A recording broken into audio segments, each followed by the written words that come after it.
Good morning. Kagabi nga pala ay umuwi na ako dito sa bahay namin. Munti ko na kasi makalimutan. May estudyante pala akong anak. Akala ko kasi single ako. Tiyara! Kawawa naman yung anak ko kung hindi ko pa papasukin. Halos isang linggo na rin kasi siyang absent. Ma-absent kasi siya kapag nagkikimo ako. Tapos after naman ng chemo ko, nag-i-stay ako sa bahay ng mama ko. Doon ako nagpapalakas. Kaya ayun, hindi siya nakakapasok. Kasi nanghihina talaga ako after chemo. Doon sa bahay ng mama ko, alaga ako para akong baby. Sila kasi yung naging kamay at pa ako. Alaga ako sa pagkain mula umaga hanggang gabi. Para talaga akong literal na naging baby. Kaya salamat sa mama ko at sa papa ko. At syempre, pati na rin sa mga kapatid ko. O ayan na, shoutout sa inyo. Shoutout! Kaya nung linggo, umuwi na rin ako sa bahay namin kasi malakas naman na ako at hindi na ako hinihingal. Bukod sa namimiss ko yung mga anak ko, baka di na rin ako kilala ng asawa ko. Lalo na yung bunso ko, baka di na rin ako kilala eh. Tapos itong panganay ko, baka di na rin alam mag-ABCD. Puro kasi 6-7 na lang naririnig ko eh. 6-7! Kaya ayan, pagka Lunes, umagang-umaga, gumising talaga ako para asikasuhin tong anak ko. Ito rin kasi yung hinahanap ng katawan ko. Nakakamiss din kasi. Pakiramdam ko kasi, ang tagal ko silang hindi nakita at hindi nakasama. Para bang ang laki ng pagkukulang ko sa kanila. Buti na lang talaga malakas na ako at nakabalik na ako dito sa amin. Oh siya, bye-bye ate.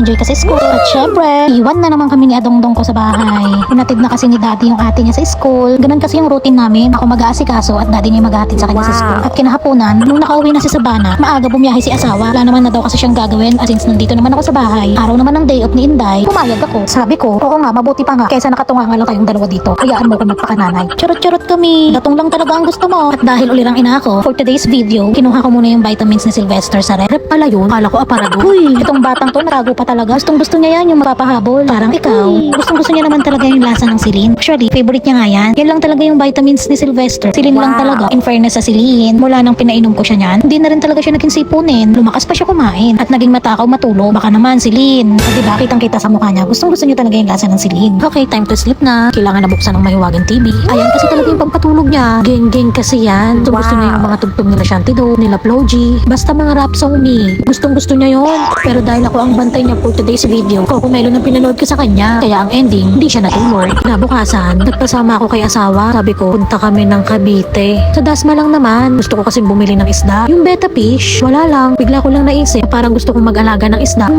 marami. Gusto ko yung mapupuno yung buong bahay namin ng isda. Yung Mala Ocean Park. Uy, ganun kasi talaga ako pag may naisip. Parang kating-kati ako palagi na i-execute. Gusto ko agad-agad. Gusto ko mangyari agad lahat ng nasa isip ko. Kaya nga siguro ako nagkasakit eh. Kasi yung isip ko, masyadong maraming iniisip. Hindi ko na nakuhaan ng video nung nakarating kami kay Dance Beta. Sobrang na-excite na kasi kami nung nakita namin yung mga isda eh. Kaya ayun, hindi ko na nakuhaan ng video. Hindi ko na rin nakuhaan ng video nung sinalin ko sila dyan. Ang gaganda kasi talaga ng mga betta fish. Sa plastic bottle na ginupit ko na lang muna sila nilagay. Wala pa kasi talaga akong gamit eh. Basta naisip ko lang talaga bumili. Hindi ko na sila napaghandaan.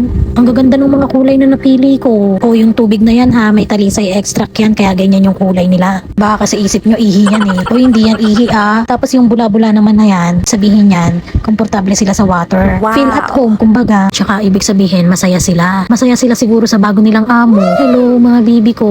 Haalagaan ko kayo. Kayong madededo ha. Padadamihin ko pa ang mga lahi nyo. Nako, na-excite na ako i-breed kayo. Meron pa naman akong 4 na babae. Tapos 8 lalaki. E pag nangitlog pa naman ang mga betta fish, 500 pieces to 2,000 pieces.